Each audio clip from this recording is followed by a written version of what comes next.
My friends, it is not just mystics that can see the souls in purgatory, but also animals are sensitive to them. Many of yours have had these experiences: dogs, cats, horses, and chickens. Today's mystic that we will be covering in this month tells us stories about this and also gives us other places where they talk about this reality. Yes, we will be covering the book My Conversation with the Poor Souls. I will tell you who this mystic is, and you will hear much more from her in the month of December. And she has already introduced me to other mystics. One that the only way that you can find the book is in French. Praise God, I took French in high school and went to France several times so that I know it somewhat well. So that will give us even more material for more beautiful videos. If you want to support this channel in any way, please do so through Buy Me a Coffee. If you want to join our Zoom Rosary, you can actually join through YouTube, but here is the Zoom ID. Also, if you would like to friend me on Facebook, simply look up Uniquely Mary. The benefit of this would be that I can message you directly about new videos that have come out, and we can help spread these videos to the larger community. So let's get into this. The author, Princess Eugenie von der Leyen, was born on May 15th, 1867 in Munich. Eugenie's nephew, Prince Erwin III Otto Philipp, was married to Donna Neves Ruffo della Scaletta from the Borghese family in Rome. It was she who firmly believed in Eugenie's charism and who delivered the original of Eugenie's diary to Pope Pius XII. Eugenie spent most of her life at Wall Castle and also stayed at Unterdessen Castle, which is only a few kilometers away. Adolf Hitler was imprisoned in Lasberg prison in 1924. While he was writing his programmatic book Mein Kampf in the Landsberg fortress, Eugenie von der Leyen led a life of mystical immersion in God, 10 kilometers to the south, and wrote her diary that Hitler eventually banned. In the family circle and in the village, Eugenie was called Eschi, the German form of Eugenie. She was a tall, stately woman, very pious and generous, a Christian through and through. She had a heart open to everyone and sacrificed for all.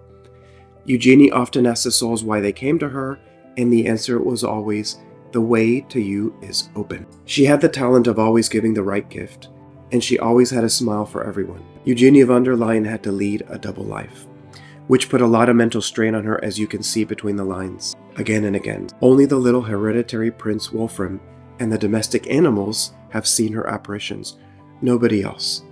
And she couldn't talk to anyone about it except her spiritual leader. Eugenie von der Leyen had two spiritual sisters, the Blessed Crescentia from nearby Kaufbeuren and Maria Anna Lindmeyer. Like Eugenie von der Leyen, Maria Anna Lindmeyer also wrote a diary about her manifestations of poor souls, and this is the one that I bought.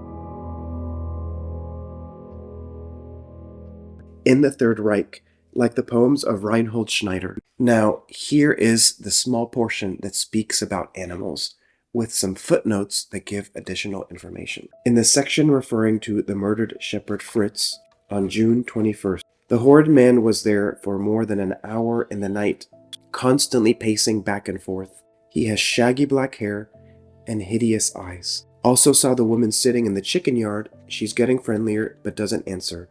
I look at them from the chicken coop for a long time and saw something strange. A cat was coming towards them. Suddenly she made a frightened leap to the side. So she had noticed the woman. I'm very happy that at least one cat is watching with me. It is a fact that animals showed fear of places where mortal apparitions were found. Clearly established apparition in a parsonage is famous, where the dog avoided the top of a staircase on which an apparition had been seen several times. Otherwise, the dog would follow its master everywhere. The translator notes, "Where I was a parish priest for 22 years, noises were heard in the afternoon and at night. Only for a few short periods of time they ceased. One afternoon I was in the kitchen with my nephew, and two cats were sleeping on the oven heater. It was about 9:30. There was a noise outside and the kitchen door handle shook very hard. The two animals, almost flying, went very frightened towards the attic. Outside there was nothing. It was no imagination." The American psychologist Robert Morris experimented with animals.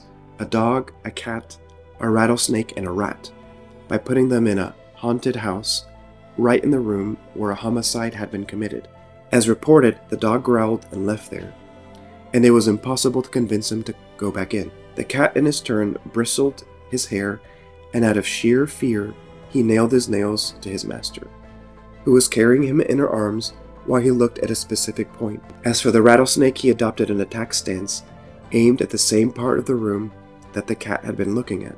Finally, only the rat was totally indifferent to that room. Maria Sima, the mystic who saw the purgative souls, was asked, "Are animals sensitive to the presence of the souls in purgatory?" To which she replied, "Yes, especially horses, dogs, and chickens." I know of many cases in which horses clearly refused to pass in front of buildings, where it was later discovered that the souls were demonstrating to attract attention in order to intercede for them. For his part, Father Gabriel Amorth, an exorcist from Rome, says that in a place with alleged manifestations of spirits, the behavior of domestic animals is important. It often happens that when we have the impression that someone is in our own room, the cat or the dog keeps its gaze fixed on a certain point, and they may perhaps flee in terror as if that mysterious being were approaching them. I could narrate many interesting cases.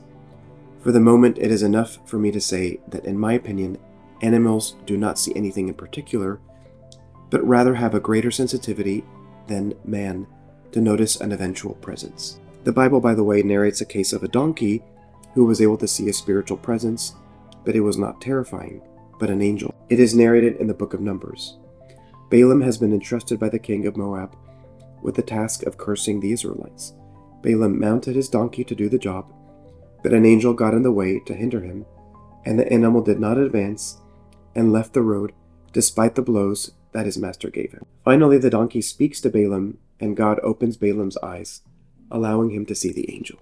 What's the takeaway from this particular point of the diary?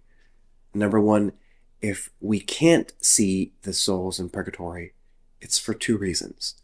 Because of something wrong with us, sins, imperfections, being far from God, things that are not what God wills, or because God simply does not permit it. In other words, they are there whether you see them or not. And often, perhaps, little children, very holy people, and even animals can sense them. We should be a little bit insulted that the only animals, at least tested by that psychologist, that cannot sense the souls in purgatory are rats. What does that tell you about you and I? Maybe we need to grow in holiness just a little bit more. Thank you for joining me in today's video. If you want to support this channel in any way, please do so through Buy Me a Coffee. I will see you in the next one.